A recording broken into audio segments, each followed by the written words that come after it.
আজকে আমরা মেনলি আলোচনা করব হচ্ছে মেশিন লার্নিং এর টাইপ নিয়ে। আমাদের মেশিন লার্নিং কত প্রকার, কি এবং এটা কোন ডাটার উপর কিভাবে কাজ করে, বেসিক্যালি আমরা এসব নিয়ে আজকে আলোচনা করব। হ্যাঁ, তো গতদিনে আমরা একটা বিষয় নিয়ে আলোচনা করেছিলাম, সেটা হচ্ছে ডাটা টাইপ। আমি সবাইকে বলেছিলাম যে ডাটা টাইপ ক্লাসটাও খুব ইম্পর্ট্যান্ট, এবং ডাটা টাইপের কারো কোনো কনফিউশন আছে কিনা, থাকলে সেটা দূর করতে হবে। ওকে, ডাটা টাইপ মূলত হচ্ছে দুই প্রকার। গতদিন আমরা দেখেছিলাম, একটা হচ্ছে আপনার কি নিউমেরিক্যাল নিউমেরিক্যাল আর একটা হচ্ছে কি আমাদের ক্যাটাগরিক্যাল। ওকে, তো নিউমেরিক্যালকেও আমরা আবার দুই ভাগে ভাগ করেছিলাম।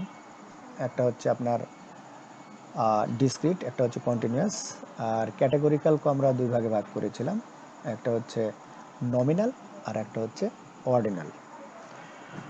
তো ডাটা কেন ইম্পর্ট্যান্ট সেটা আজকে আমরা মেশিন লার্নিং টাইপস পড়ার সময় কিছুটা বুঝতে পারবো যে ডাটা আমাদের কেন ইম্পর্ট্যান্ট।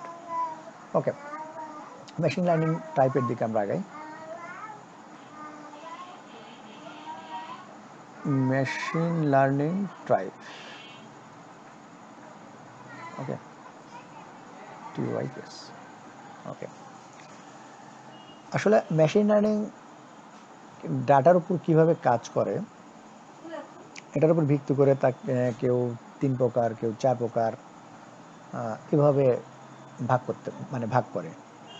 মেনলি এটা 3 প্রকারই ধরেন, কেউ 4 প্রকারও করে। সেমি সুপারভাইজড লার্নিং, অনেকে এটা ইগনোরও করে যে এটা নাই, ওটা যে কোনো একটার মধ্যে ফেললে হয়। আচ্ছা, আমরা 3টা নিয়ে আলোচনা করি। সেটা হচ্ছে সুপারভাইজড লার্নিং,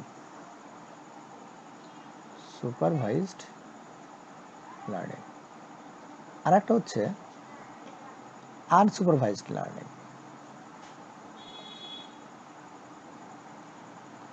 আনসুপারভাইজড লার্নিং, আর আর একটা হচ্ছে আমাদের রেনফোর্সমেন্ট লার্নিং।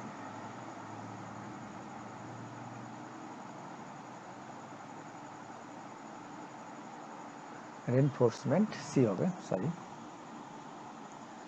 Reinforcement learning.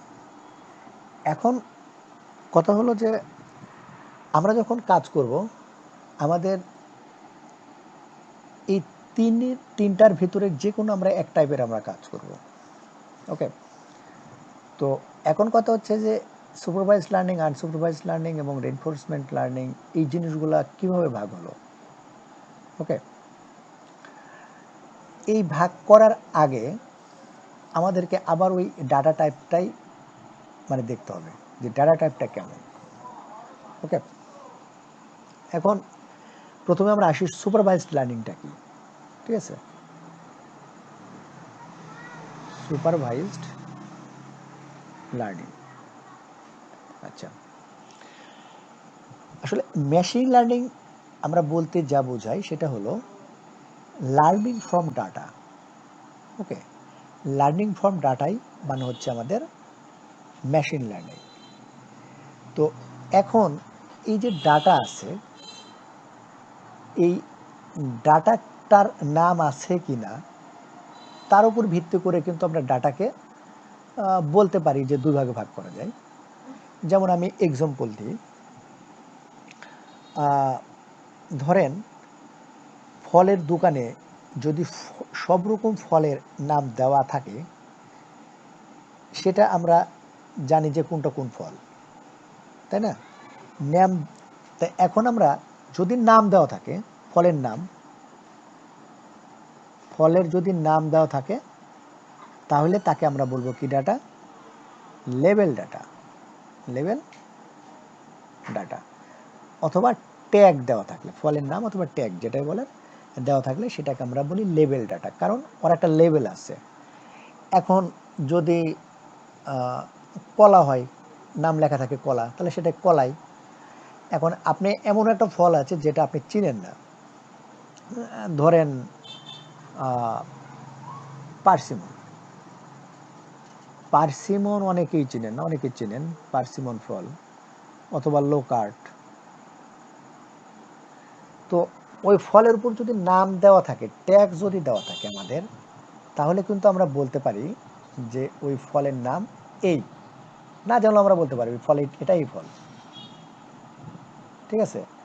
তো এইভাবে আমরা যে কোনো ডাটাকে যদি নাম দেওয়া থাকে আমরা জানি যে ওইটা ওই ডাটা, আর যদি নাম না দেওয়া থাকে তাহলে আমরা জানবো না ওটা কোন ফল।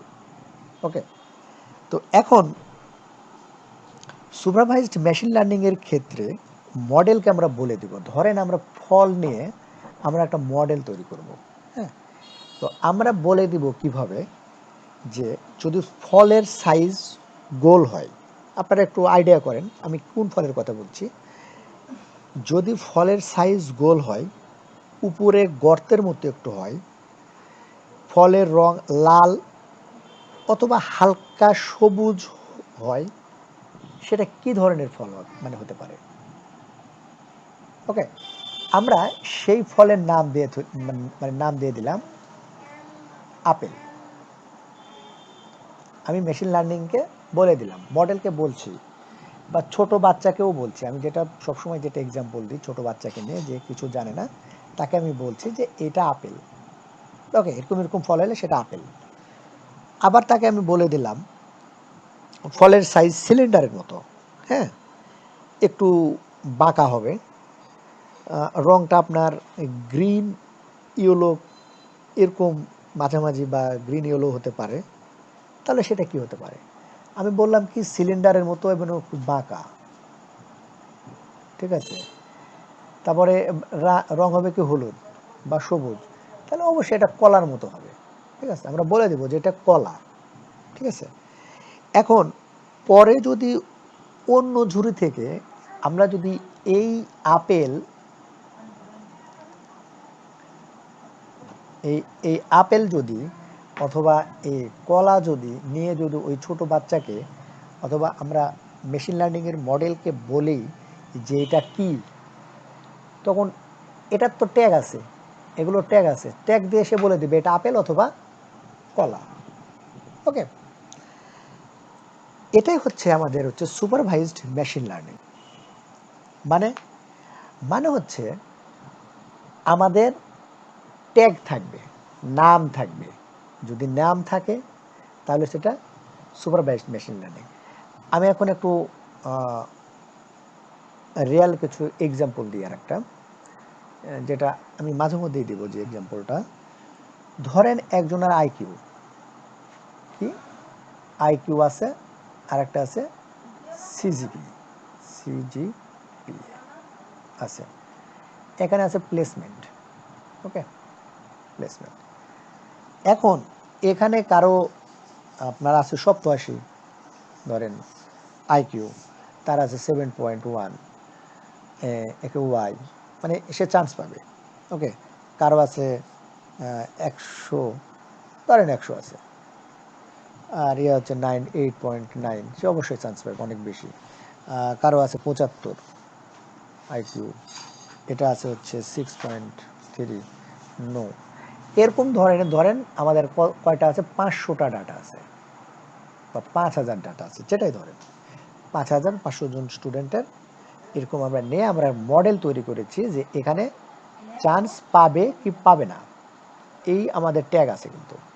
ঠিক আছে, তো এখন আমাদের মডেল জানে যে আমাকে একটা অ্যান্সার দিতে হবে, হয় ইয়েস না হলে নো।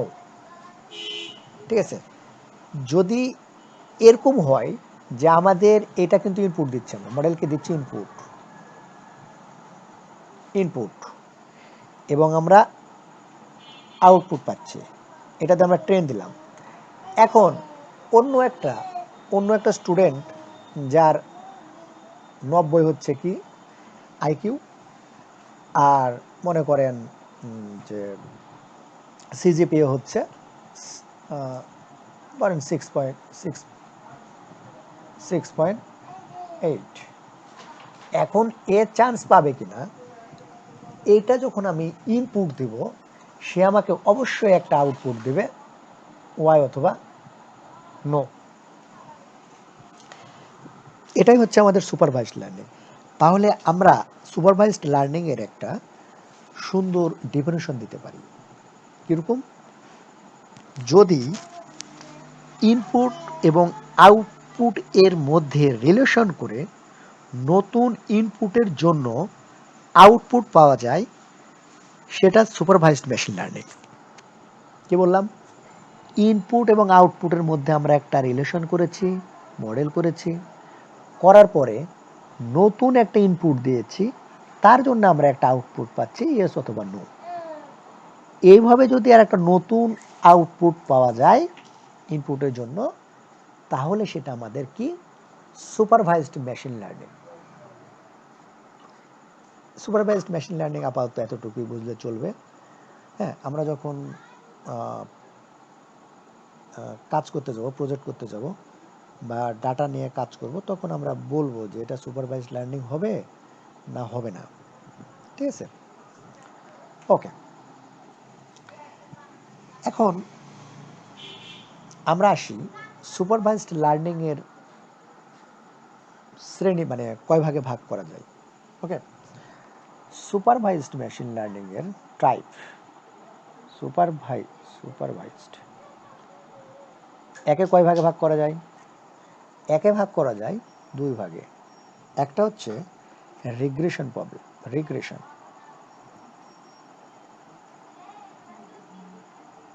রিগ্রেশন। আর আরেকটা কি? আরেকটা হচ্ছে ক্লাসিফিকেশন।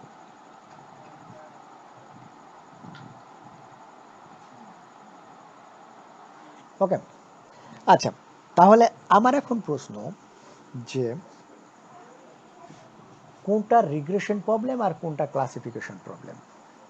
এটা আপনাদের স্যারদের, মানে সুপারভাইজার আপনাকে অথবা আপনার ভাইবা বোর্ড, যে কোনো জায়গায় আপনারা যদি ভবিষ্যতে কেউ মেশিন লার্নিং নিয়ে কাজ করতে যান, আপনাকে ভাইবাতে এরকম প্রশ্ন করবেই যে এটা আপনার ডাটা সেট, অথবা আপনি এই ডিফেন্সেই প্রশ্ন করতে পারে যে আপনি যে প্রজেক্টটা করেছেন এটা কি ধরনের প্রবলেম, সুপারভাইজড, আনসুপারভাইজড, না কি ধরনের? যদি সুপারভাইজড হয়ে থাকে তাহলে এটা কোন টাইপ, রিগ্রেশন টাইপ না ক্লাসিফিকেশন টাইপ? তাহলে রিগ্রেশন টাইপ না ক্লাসিফিকেশন টাইপ, এই জিনিসটা আপনি কিভাবে বুঝবেন? এইটা বোঝার জন্য আমাকে আবার ওই ডাটাতে যেতে হবে। ঠিক আছে? এই ডাটাতে যেতে হবে এবং আউটপুট যেটা আমাদের টার্গেট ডাটা, সেটাকে আমাদেরকে ফলো করতে হবে, সেটার প্রতি আমাদের নজর দিতে হবে। ওইটার উপর ডিপেন্ড করে আমাদের সুপারভাইজড মেশিন লার্নিংটা রিগ্রেশন হবে না ক্লাসিফিকেশন হবে, সেটা আমরা বুঝবো। যেমন দেখেন, এই যে এক্সাম্পল দিলাম উপরে, এই এক্সাম্পলে আমাদের এখানে কি বলেছি? আউটপুট অথবা টার্গেট, আমরা টার্গেটও বলবো অনেক সময়, টার্গেট ডাটা। এইটার উপর ডিপেন্ড করে আমাদের supervised machine learning regression problem না ক্লাসিফিকেশন প্রবলেম হবে, সেটা ডিপেন্ড করবে। ওকে, যদি আমাদের আউটপুট অথবা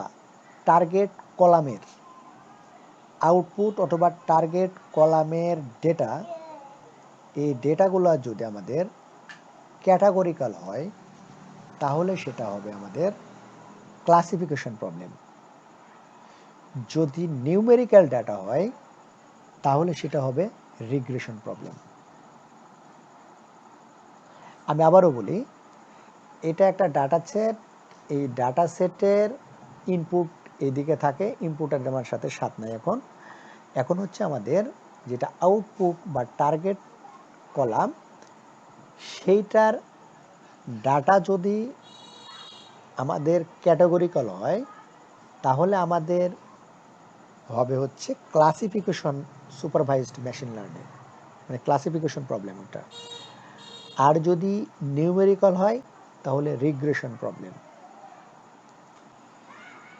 আচ্ছা, তাহলে আপনাদের মাঝখান থেকে একজন আমাকে অ্যান্সার দেন, এটা যদি আমাদের ডাটা সেট হয়, এই ডাটা নিয়ে যদি আমি কাজ করতে চাই, তাহলে এটা আমাদের কী রকম, মানে কোন টাইপ, মানে মেশিন লার্নিং, মানে ক্লাসিফিকেশন প্রবলেম না রিগ্রেশন প্রবলেম এই ডাটার ক্ষেত্রে? কেউ অ্যান্সার দেন।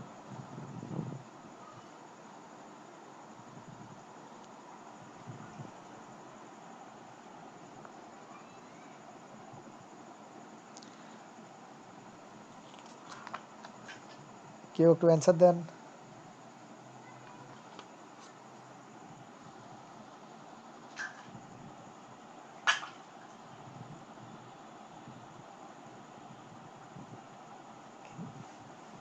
আমার কথা কি শুনতে পাচ্ছেন কেউ? শুনতে পাচ্ছি।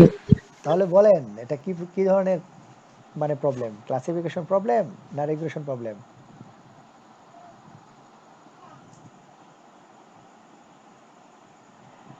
আচ্ছা আমি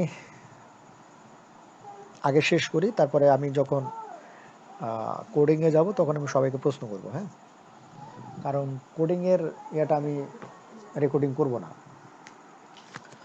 ওকে, তাহলে আমরা সুপারভাইজড মেশিন লার্নিংটা বুঝলাম। আচ্ছা, এখন আনসুপারভাইজড লার্নিংটা কি? ওকে,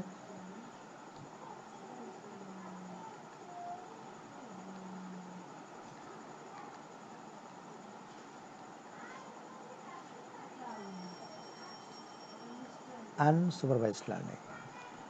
আনসুপারভাইজড লার্নিংয়ে কী হবে দেখেন, আনসুপারভাইজড লার্নিংয়ে আমাদের এরকম হবে যে একটু আগে যে আমরা এক্সাম্পল দিলাম, যেটা হচ্ছে ডাটা ছিল, কি ছিল, আইকিউ, আইকিউ আর একটা সিজিপি।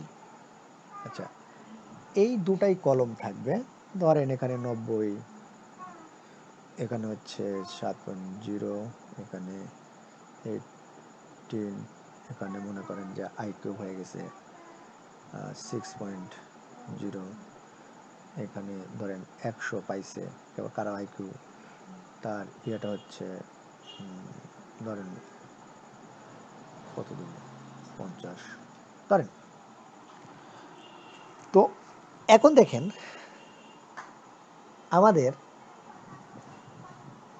এটা ইনপুট দিলে আমাদের কিন্তু কোনো আউটপুট নাই ডাটাতে, কারণ আমাদের প্লেসমেন্ট কলামটা নাই। ঠিক আছে, এখানে দেখেন আমরা পারছি না যে আমরা এই দুটো ইনপুট দিলে আমাদের আউটপুট কি দিবে, কারণ ইনপুট এবং আউটপুটের মধ্যে এরকম কোনো রিলেশন নাই। এবং আমরা নতুন যদি কোনো ডাটা এখানে দিই এই মডেলে, তাহলে আমাদের ওই নতুন ডাটার উপর ডিপেন্ড করে আমাদেরকে বলবে না যে এটা কি, কারণ ওখানে লেবেলই নাই। আপনার তো এখানে তো বলাই নাই যে এটা হবে কি হবে না, এখানে ওর লেবেলটাই নাই। ঠিক আছে, ধরেন আমি একটু আগে যে এক্সাম্পলটা দিলাম, কলা বা এই সেই, এটার এক্সাম্পল দিলাম। এখন ধরেন এখানে আমাদের আছে কি আছে, কলা, আপেল, লোকাট, পার্সিমন,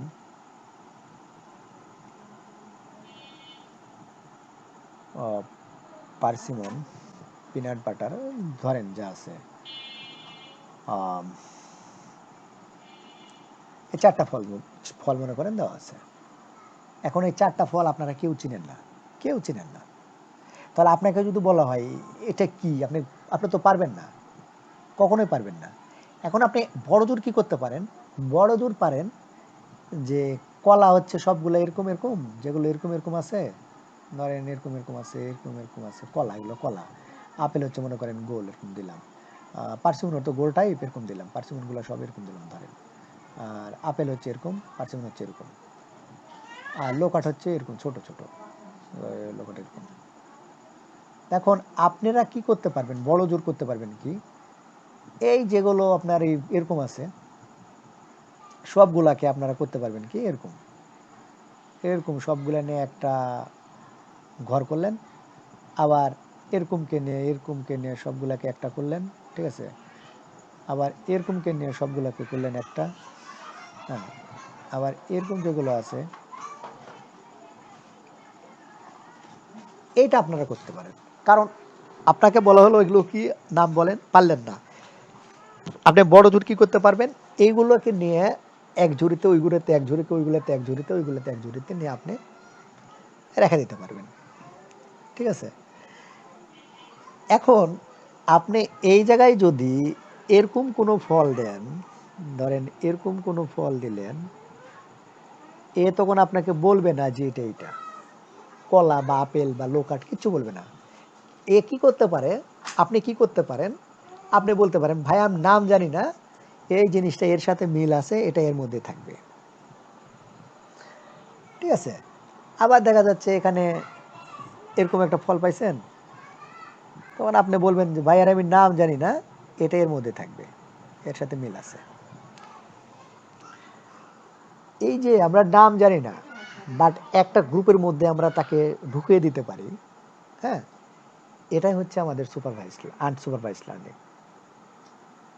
আপনাকে বলে দিবে না যে এটা এটা, বাট আপনাকে একটা গ্রুপের মধ্যে ঢুকাই দিবে যে আপনি এর মধ্যে।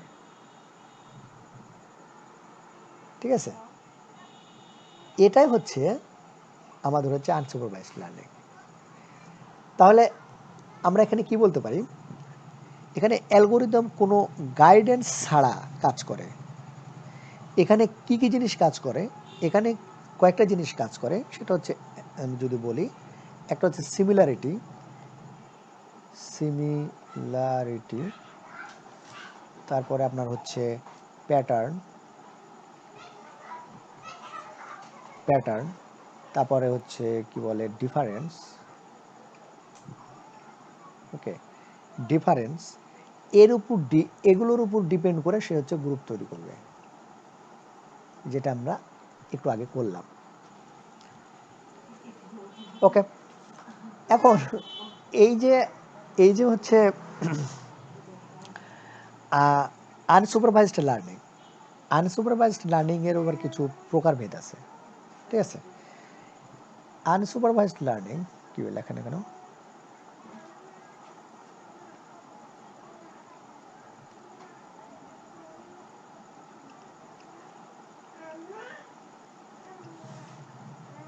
আনসুপারভাইজড লার্নিং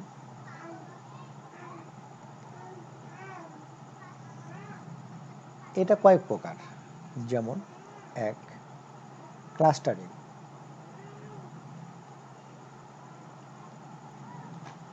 ক্লাস্টারিং, এরপরে হচ্ছে ডাইমেনশনাল রিডাকশন,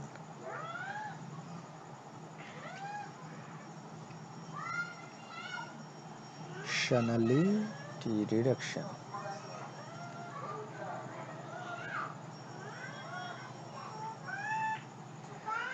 অ্যানোমালি রিডাকশন,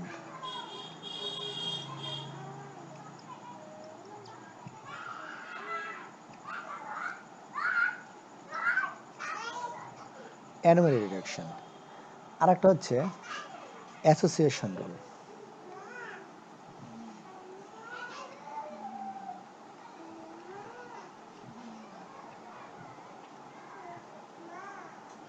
ওকে, আমি উপরে যে এক্সাম্পলটা দিলাম সেটা হচ্ছে আমাদের ক্লাস্টারিং এক্সাম্পল ছিল এটা। ঠিক আছে, আমি আর ক্লাস্টারিং এক্সাম্পলে গেলাম না। এখন আমি যদি এটারই এক্সাম্পল দিই, এই যে সিজিপি এর, সিজিপি আমাদের 4 রকম ঘটনা ঘটতে পারে। এক, যাদের আইকিউ ভালো, সিজিপি ভালো, তার এক গ্রুপ। 2, যাদের আইকিউ খারাপ, সিজিপি খারাপ, তার এক গ্রুপ। 3, যাদের আইকিউ ভালো, সিজিপি খারাপ। 4, যাদের আইকিউ কি বললাম একটু আগে, ভালো না খারাপ, যাক তার অপোজিটটা হবে। হ্যাঁ, এই 4টা ভাগে আমরা হচ্ছে ভাগ করতে পারি। ওকে, এটা হচ্ছে ক্লাস্টারিং গেল। এখন এই যে ডাইমেনশনালিটি রিডাকশন, এই জিনিসটা কি, এখানে আমার মনে হয় 2 জন আছেন, যারা আছেন তারা 2 জনার প্রজেক্টে এটা পড়তে পারে। হ্যাঁ, এই জিনিসটা পড়তে পারে, বা আরও অনেকেরও থাকতে পারে, তবে আমি শিওর একজন তো আছেই, 2 জন আর আছে কিনা আমি জানি না, তবে আরও বেশি থাকতে পারে, তবে একজন আর আছে শিওর। আমি অলরেডি একটা কাজ শুরু করেছি, ওই যেটা করতেছিলাম ওটাতে এটা আছে, আমি দেখছি মানে এগুলো আসবে। ঠিক আছে, তো ওকে, এটা কি কাজ আমি একটু আপনাদেরকে অতি সংক্ষেপে বুঝিয়ে দিই। সেটা হচ্ছে ডাইমেনশনাল রিডাকশন মানে কি, আমাদের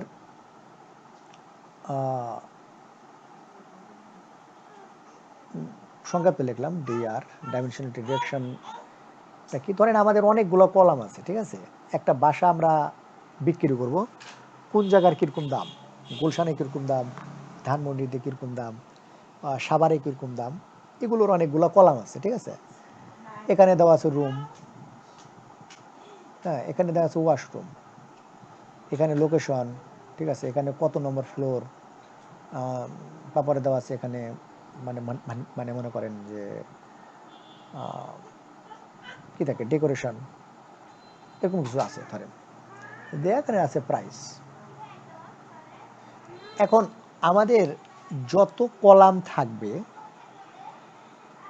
আমাদের মেশিন লার্নিং অ্যালগরিদম ট্রেন করতে অনেক সময় লাগবে, ঠিক আছে। আমরা চাইবো যে আমরা যেন মডেলকে ক্ষতিগ্রস্ত না করে আমাদের এই যে ইনপুট যেগুলো আছে, এই ইনপুটগুলোকে আমরা কমায় ফেলতে পারি কিনা, ঠিক আছে। কমানো আমাদের হচ্ছে দরকার। এখন দেখেন রুমের স্কোয়ার ফিট ধরেন 16, কত ধরবেন, ধরেন 1600 স্কোয়ার ফিটের, 1600 হয় না তো, ধরেন 400 স্কোয়ার ফিটের একটা রুম ধরেন সাপোজ, আর এখানে 50 স্কোয়ার ফিটের একটা ওয়াশরুম। দেখেন এটাও স্কোয়ার ফিটে আছে, এটাও স্কোয়ার ফিটে আছে, তাহলে আমরা যদি দুটা মিলে এটা যোগ করে যদি বলি যে ঠিক আছে এটা দুটা মিলে একটা, তাহলে মানে 1650 হলো, যেটাই হোক এ স্কোয়ার ফিট টোটাল, তাহলে আমাদের কিন্তু একটা কলাম কমে গেল, ঠিক আছে। এই যে কলাম আমরা কমালাম, এই টেকনিকটা হচ্ছে আমাদের হচ্ছে ডাইমেনশনালিটি রিডাকশন। আর অ্যানোমালি ডিটেকশন মানে কি,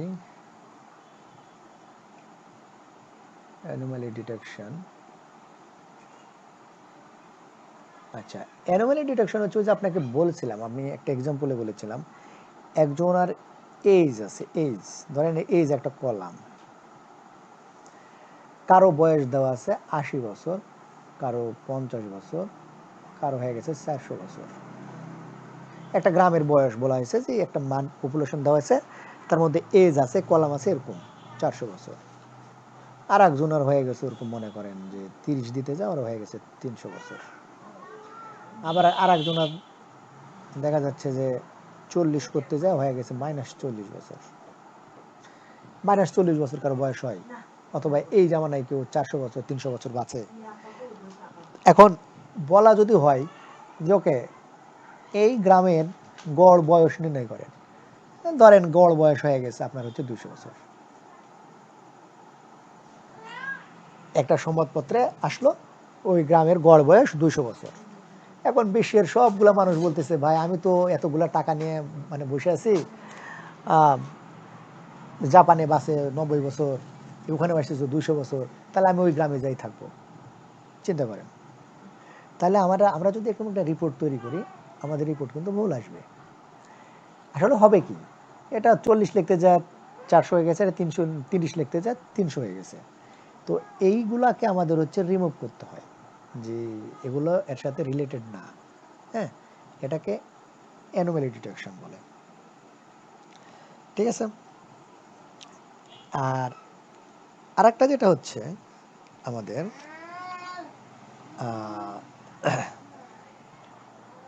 অ্যাসোসিয়েশন রুল, কি বললাম, অ্যাসোসিয়েশন রুল,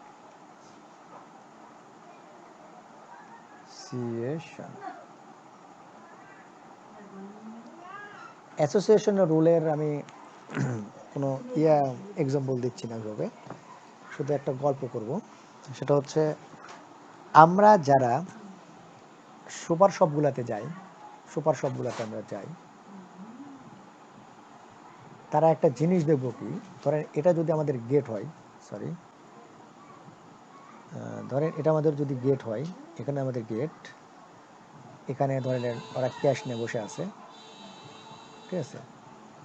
আপনি যাওয়ার সময় দেখবেন এর সামনে থাকবে হচ্ছে আইসক্রিমের একটা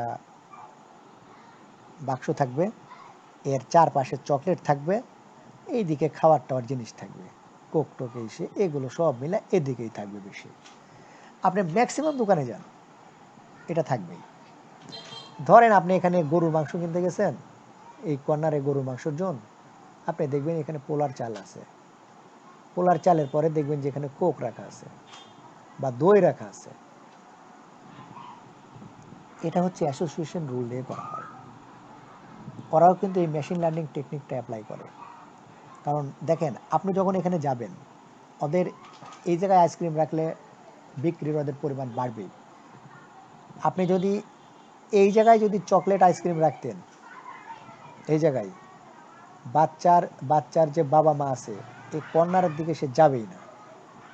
কারণ কি করবে, সে আইসক্রিম খাবে, চকলেট খাবে, তো মা তো চকলেট খাবে, আইসক্রিম খাবে। ও করে কি, এই জায়গায় সবাইকে আসতে হবে পেমেন্ট করতে, সুতরাং এইগুলো সাজাবে। আবার মাংস এখানে রাখছেন, মাংস কিনতে গেলে আপনার মনে হবে ও পোলাওয়ের চাল আছে, তাহলে পোলাওয়ের চাল একটু কিনি। পোলাওয়ের চাল যখন কিনলেন তখন মনে ও মাংস টাংস খাচ্ছে, একটু দই খাই, দই নেবেন, একটু মিষ্টিও খাইতে পারেন। ওই রিলেটেড দেখবেন পাশাপাশি ওই রিলেটেড থাকবে। আপনি সাবান কিনতে গেছেন, সাবানের সাথে থাকবে ওই যে সাবান কেস থাকতে পারে, অথবা যে গা পরিষ্কার করার জন্য মানে জন্য যেগুলো থাকে সেগুলো থাকতে পারে।